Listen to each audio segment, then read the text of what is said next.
বিশ্বাস নিয়ে মানুষ দূর দূরান্ত থেকে ছুটে চলে এসেছে এই মন্দিরে। মানুষের বিশ্বাস, এই মন্দিরে এসে মায়ের কাছে মনে প্রাণে কিছু চাইলে মা তা দেন। তাই তো এত ভক্তের ভিড় এই মন্দিরে। মায়ের এক রূপ দর্শনে চোখে জল এসে যায় ভক্তের। সেই চোখের জল মা না দেখতে পেলে সকলের মাথায় উপর হাত বাড়িয়ে দেয় এবং দুঃখ কষ্ট দূর করে দেয়। মা যে স্বয়ং অন্তর্যামী, মা যে সবকিছু জানে।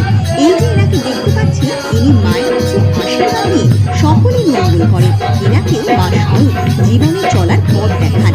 মা যে এখানে জাগ্রত অবস্থায় রয়েছে তা এই মন্দিরে প্রবেশ করলে বোঝা যায়।